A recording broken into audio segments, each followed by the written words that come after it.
It's about history, policy, and impact. A new perspective on current affairs, bringing experience, insight, civility, and scholarship to the urgent issues of today. It's about our past, present, and future. Your host, Pulitzer Prize-winning author and journalist, Douglas Blackman. From the University of Virginia's Miller Center, this is American Forum. Welcome back to American Forum.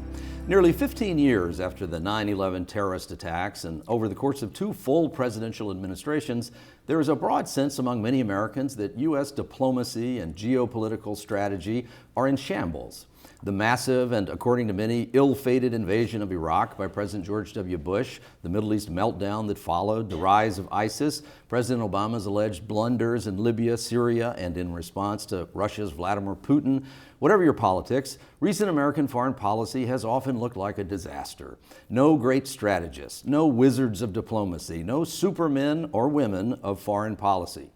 Our guest today is Harvard historian NIALL Ferguson, the author of a new biography of former Secretary of State Henry Kissinger, the larger-than-life U.S. diplomat who, a generation ago, appeared to many Americans to be precisely the kind of strategic genius we don't seem to have today.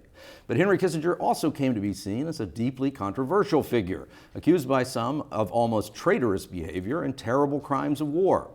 Ferguson's book, one of 14 he has written, is the first installment of a 2-volume authorized biography and focuses on the story of how Kissinger emerged from harsh beginnings as a young Jewish boy driven from Nazi Germany to become, over 40 years' time, a leading American intellectual, the U.S. Secretary of State, a major architect of the Vietnam War, and an advisor to at least 7 presidents. Thanks for joining us. Pleasure to be with you, Doug. So for many people, the controversy around Henry Kissinger, we remember him as this huge figure, but the controversy that attaches to him has to do primarily with events that occurred in Southeast Asia and elsewhere in a period of time that you're going to deal with in the 2nd volume of this biography that you're writing. But you do you invoke some of the criticisms of him in this discussion, and you do address what some people call the Chennault affair. But this story from the 1968 presidential election and an allegation that Kissinger was involved in some sort of subterfuge related to the peace negotiations on Vietnam that were going on in Paris. But tell us what the Chennault affair was, and when you looked at it in this book, what was the conclusion that you ultimately arrived at? Well, this is a difficult one because most of your viewers will be baffled to hear that there was someone called Chennault, and so would Henry Kissinger have been, since he had absolutely no contact with a woman who's said by some historians to have been a key source to the Nixon campaign of what the Johnson administration had up its sleeve during the 1968 election. Now, in order to understand what the heck this is all about, you have to just have some background. 1968, an incredibly fraught year in American history. We think we're polarized now. It was a lot worse then. There was a lot more violence then. Anti-war protests were really beginning to spill over in many campuses. And the election was a hard-fought one and an unusual one because the incumbent president, Lyndon Johnson, decided not to run. And so long-standing Republican political professional Richard Nixon became the Republican candidate and was running against Vice President Hugh Humphrey. There was also a segregationist candidate, George Wallace, in the mix. Now, in all of this, the Vietnam War played an absolutely crucial role, and the Nixon campaign was very anxious that there might be an October surprise, and indeed there was, because Johnson announced at the very last minute, just before the vote happened, that he was going to end the bombing of North Vietnam and begin talks in Paris with Hanoi. So the key question that has been asked was whether there was any, you used the word subterfuge, any dirty dealings that allowed information about what Johnson was doing to get to the Nixon campaign. Now, I'm not going to talk about Chennault because she has absolutely nothing to do with my biography of Henry Kissinger. Kissinger in 1968 was not on the Nixon campaign, number one. He was actually an advisor to Nelson Rockefeller, one of Nixon's arch enemies in the Republican Party. And Kissinger had been a Rockefeller advisor in 3 elections out of 3, which Rockefeller had failed to get the nomination in. So that's an important starting point for this. You also need to bear in mind that Kissinger's a professor at Harvard. He's not really a major political figure at all by this point, though he's well known as a commentator. And he's also not a particular fan of Richard Nixon over time. Deeply hostile to Nixon, had avoided Nixon in the 1950s and 1960s, only met him for the first time in December 1967. So the argument that's been made, Seymour Hersh was the first person to make it, Christopher Hitchens then picked it up and ran with it, was that Kissinger leaked confidential information, classified information about what Johnson was up to the Nixon campaign in order to get a job from Nixon. And I showed that this story is incredibly implausible. In fact, it has absolutely no shred of evidence to support it. What Kissinger was actually doing in 1968, and that's what I can show because I've had access to Kissinger's private papers, was A, advising Rockefeller, not Nixon, B, writing a whole bunch of papers on what the next president should try to do better in national security strategy. He was pretty busy with that. He didn't have any access to classified information. Everybody knew that the Paris peace talks were going on because unlike previous talks, they were public. Everybody knew about them. Kissinger had actually been involved with secret negotiations to end the war the year before, but they had gone nowhere. So the key issue here is what did Kissinger say to Nixon, and also why did he give him any assistance at all? And the answer is, 1, Rockefeller told Kissinger, after Rockefeller had failed to get the Republican nomination, we hate Nixon, but it's got to be better than Humphrey, particularly because we're trying to move towards a more constructive policy on Vietnam, and we think the Republican platform is better than the Democratic one.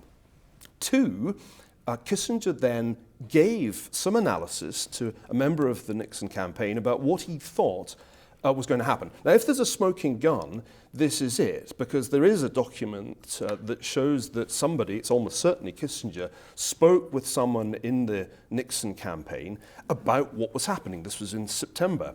There's nothing in that document to suggest there was classified information passed, because Kissinger really didn't know anything about what was going on in Paris that wasn't in the New York Times.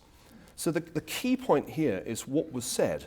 And what was said was an analysis of the situation. If you read the document closely, Johnson's trying to do something. He may do something. You should watch out. There may be an October surprise. Well, come on, everybody knew that. That wasn't really worth terribly much.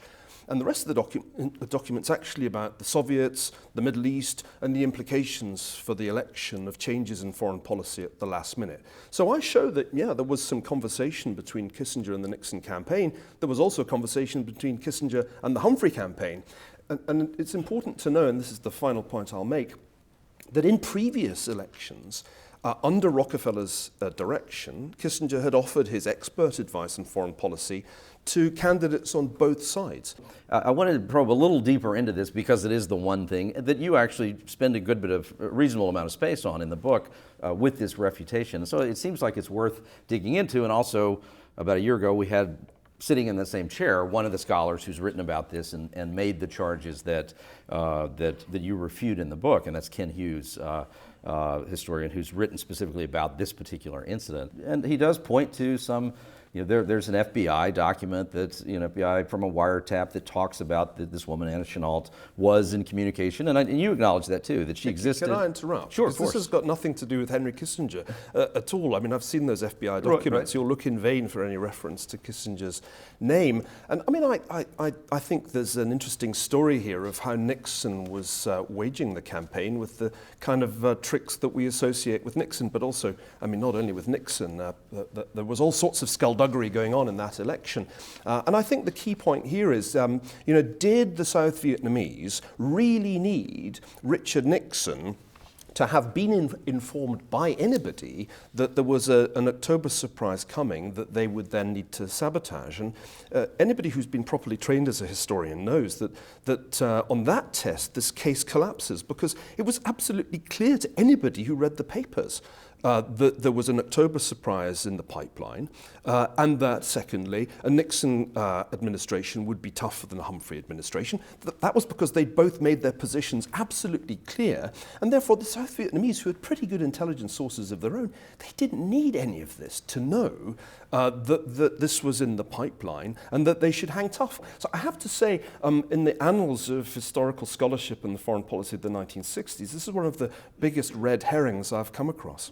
What's the origins of this sentiment, this anti-Kissinger sentiment? Is it that, are these honest mistakes of other journalists and scholars, or is it that there's some sort of political motivation over a period of time that has propelled these continuing accusations about Kissinger? Not just about that, but things that came later. Well, I think there's an interesting question here about Kissinger's reputation.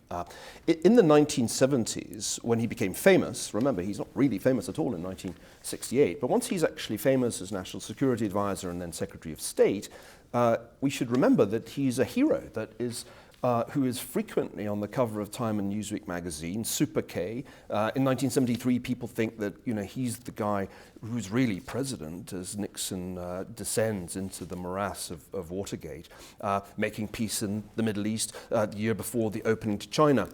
So in the 1970s, when he's actually in power, Kissinger's reputation is extraordinarily high. He's one of the most popular men in the United States. He's ranking up there with sports and movie stars. Smartest man in the world, widely said. Right. So the backlash against Kissinger in some ways begins at his alma mater at Harvard, when there were colleagues who wanted to dissociate themselves from the Vietnam War, which some of them had supported in the 1960s, who very publicly condemned him after he had become part of the Nixon administration, people like Thomas Schelling, for example. But it's not really until much later that those sorts of attacks become popular. And Chris Hitchens' book and Hirsch's before it come a good deal later, indeed a long time after Nixon's fall from grace. I think in some ways Henry Kissinger inherited the animus against Nixon. And there's an irony in this because, as I show in Volume 1, Kissinger had really disliked and criticized Nixon repeatedly throughout the first half of his life and had tried to avoid Nixon. And there's one occasion in 1960 when Nixon actually seeks out Kissinger's advice on a specific subject, and Kissinger kind of makes up a trip to Japan to avoid taking the meeting. Now, you really want to avoid somebody if you say you're going to be in Japan when they come looking for a meeting. So I think part of the story here is an irony. That it's only at the very last minute, in December 1968, that Nixon decides to give Kissinger the job of National Security Advisor. And Kissinger's totally amazed. He doesn't even get, when they have the meeting, that he's being offered the job. He assumes that maybe Nixon will offer Rockefeller a job, maybe at Defense, and that he will then go and work for Rockefeller. It takes 2 calls to explain to Kissinger that, no, he's actually being offered National Security Advisor by Nixon, a man he'd repeatedly and publicly condemned. So this irony is that, having thrown in his lot with Nixon at the end of 1968, by the 1980s and certainly by the 1990s, Kissinger starts to inherit some of the hostility to Nixon that had been there in liberal America all along. And you get this growing story of the Dr. Evil figure, the war criminal, whose every act under the Nixon administration, and indeed Ford, has to be condemned, has to be exposed as immoral. So one thing I really want to emphasize when I come to write Volume 2 is that we shouldn't exaggerate Kissinger's importance. It's the president who makes the key decisions, and it's the president who should be held accountable for the bombing of Cambodia. You can complain, if you dislike the policy, that Kissinger went along with it when he could have resigned. It's likely that he thought of resigning on more than one occasion, but he didn't. Now, one can then make an assessment, but one can't equate Nixon's strategy with Kissinger's, because Kissinger's advice was not always taken. That seems like a bit of a stretch, actually. I mean, I was with you up to a point there, but I mean, ultimately, the buck stops here. That's what I'm saying. I mean, this is Truman's point, and when you use a term like the Kissinger administrations, then you're stretching. Well, I'm just trying to realize that there's more than one president in the picture. But Ford gets almost no coverage in a lot of the literature. One of my challenges in Volume 2 is to give full, I think, space to the Ford presidency. It's the kind of poor relation in the historiography of the 1970s, but a huge huge number of very important things happened under Gerald Ford, not least in Africa. Historians, serious historians that is, rather than the unserious ones that you've been talking about, serious historians are very interested in the 1970s as a period when the Cold War became a great deal more complex. It became, as I've called it, the Third World's War. Not the Third World War, that never happened. There was never a great nuclear war between the United States and the Soviet Union, but there was a war in the Third World, and it was fought in a whole range of different places. Cambodia is familiar, Angola maybe less so. And the casualties in this Third World's War were enormous, and we forget just how much more violent the world was then than it is now. We think of the world as a terribly troubled up place today, but actually the 2000s were an order of magnitude less violent than the 1970s. You've also written, in contemporary times, you've written, I think, the specific words that the Obama foreign policy is a disaster. I think that I could quote you to say that. If the Obama policies have been a disaster, and they are rough, and you were saying they have equivalency to the Nixon-Kissinger era, does that mean that the Nixon-Kissinger era was a disaster? Well, in many ways, yes, because one can hardly look back on the 1970s and say, for example, that the war in Vietnam ended well. It ended disastrously. South Vietnam was not kept alive. It was ultimately overrun, and enormous numbers of people died and suffered terribly as a result of the imposition of communist rule. The escalation of violence in Cambodia brought Pol Pot to power. I mean, the disasters are numerous. But it seems to me one has to be very clear about why disasters happened in the Cold War. And as I mentioned earlier, that means looking at what the Soviets were doing to fuel disaster as well. It's really my point that too often we take particular countries out of context and forget what the overall strategic framework of the Cold War was.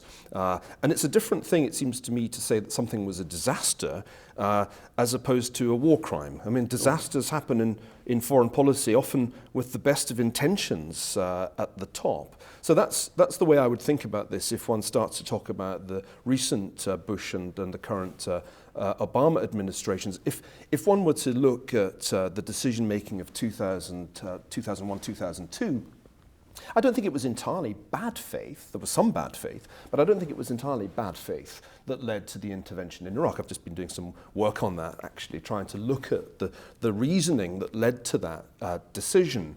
And I think if one looks at the 2002 National Security Strategy, which was really Bush's doctrine spelt out, it's in fact full of high-minded aspirations to bring democracy and even women's rights to countries that the US then intervened in. The results proved to be disastrous for reasons that I anticipated in a book called Colossus, that argued that the United States was highly unlikely to make a success of this great nation-building program, especially in countries like Iraq and Afghanistan that had such a troubled history. I think in the same way, President Obama's intentions were probably very good when he gave his famous speech in Cairo, offering a kind of new era of relations between the United States and the Muslim world. But it's ended in disaster, and I think disaster is the right word to use when one talks about Syria.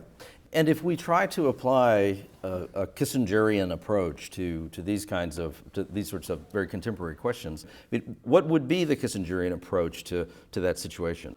The book that I've written about the first half of his life shows that before he'd really had much exposure to the realm of power, he'd set out some pretty good precepts for the way that one should make foreign policy. One of them you've touched on, which is the fact that most choices in foreign policy are actually between evils, and if you expect there to be a motherhood and apple pie option, you'll never be able to do anything. So choices between evils are inevitable in foreign policy. That's often forgotten by academics. You know, the toughest decision you take as an academic is whether to tenure a junior colleague. That's not that tough a decision, to be perfectly honest.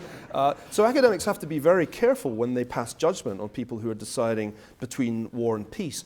The second point that Kissinger made, again before he comes anywhere close to Richard Nixon, is what he called the problem of conjecture. And this is a brilliant insight, which I think policymakers today should be made to study.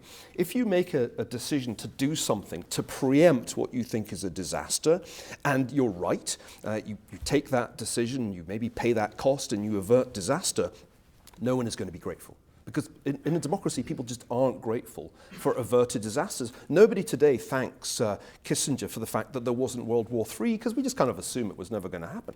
So the problem of conjecture tells you that you will get no thanks for doing a difficult thing even if you're right and it averts disaster, you're much better advised to do nothing and play for time. This is what we call the kicking of the can down the road. And Kissinger makes a very good point about the 1930s and the policy of appeasement. In a 1957 piece, he said, look, they thought they were being really tough realists, and they were playing for time. They were kicking the can down the road and hoping that Hitler would turn out to be just another German nationalist. And he was referring to Neville Chamberlain and the appeasers specifically, right? And it's very interesting because he calls them realists. Now, Kissinger's usually portrayed as the arch realist, somebody who puts national interest above morality or any other considerations. But as a younger man, right up really until the late 1960s, he repeatedly criticizes realism in foreign policy, has a big falling out with Hans Morgenthau, the arch realist, on the issue of Vietnam, and saw appeasement as a classic illustration of the problem of conjecture. In 1938, it would have been much better for Britain to have gone to war against Germany while the going was good, before the Germans had the Nazi-Soviet pact in their pocket. But Chamberlain played for time, forgetting that everybody gets time when you play for time, and Hitler made better use of it than, in fact, Chamberlain did. So this is a really important point that Kissinger had learnt long before he entered the White House. Kissinger's line is that history is to nations what character is to individual people, which is a great line. And he makes the point that all too often decision makers in Washington have a history deficit. They may have a law degree, who knows, but they don't have, by and large, a history major. And the problem therefore becomes that you have decision makers trying to read, say, the Russian president without any knowledge of Russian history. And Kissinger's point is, if you don't know the history of your counterparty, you're not going to understand them at all. You won't understand what they're trying to achieve. I think both the Bush administration and the Obama administration illustrate all these points pretty well. And in that sense, this is a book that I think should be required reading, not just for historians who are interested in the Cold War, but for anybody who's interested in strategic decision making. Is it possible to do the kind of diplomacy that Kissinger would say we should be doing in the current environment? Well, I think it's perfectly possible. We do have the expertise, there's no question, that we have it both in the diplomatic corps and in the military. I mean, in some ways, the military is probably in better shape in that respect than it's ever been. The problems are really right at the top, where decisions get taken in the White House. And here it seems to me worth considering an innovation. Presidents have had a council of economic advisors for a long time, but never a council of historical advisors. Now, it strikes me that this would be an eminently justifiable innovation. Why should the president not be able to say, what on earth are we going to do about ISIS? Historians, help me understand this problem. Give me some analogies. Historians, this guy Putin, what's he trying to achieve here? I don't really get what he's doing in Syria and Ukraine. And the job of the historians would be to sit down and say, look, we don't have a model. We're not like our colleagues, the economists, who think that you have a mathematical model for the world. We just have analogies. And we're going to tell you 10 cases where the United States or some other power has confronted a threat like Islamic State. Or we're going to give you 10 examples of a Russian foreign policy intervention. And we're going to help you think about the problem in those terms. If you look at decision making in the recent past, what has been conspicuous by its absence has been any systematic application of the lessons of history.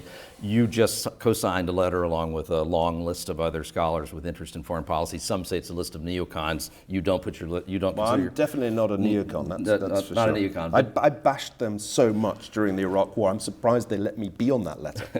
But it's a letter expressing profound concerns about the possibility of Donald Trump becoming president of the United States for some of the reasons, for reasons related to the territory we've been talking about today broadly. But very quickly, why is it that Donald Trump as president of the United States would be the disaster that long list of you suggests that it might be? Well, there are a whole range of questions about Donald Trump's character, which it seems to me it's legitimate to ask about anybody who's in contention for the presidency. But let me focus not on those, but on specific policy issues. And broadly speaking, if one takes literally what Donald Trump says, he is an anti-globalization, anti-free trade, anti-immigration candidate. And in that lies a large part of his popularity, because I think a great many people in what we could call middle America, Republican voters who've perhaps become disillusioned with the party establishment, do blame their problems on China, on Mexico, and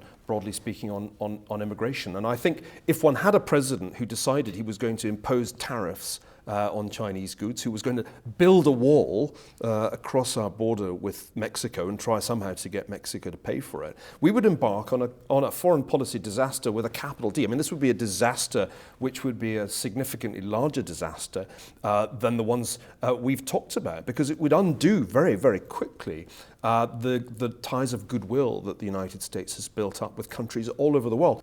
But this man would be a menace as president, and somehow or other we have to find a way of stopping him getting the Republican nomination, and if he should get it, making sure that he loses this election. NIALL Ferguson, thank you for being here. His book is Kissinger, the Idealist, 1923 to 1968. We hope you'll join this conversation with American Forum on the Miller Center Facebook page, or by following us on Twitter @Douglas Blackman, or @American Forum TV, or @InFergus.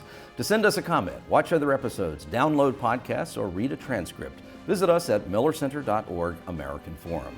I'm Doug Blackman. See you next week. Thank you.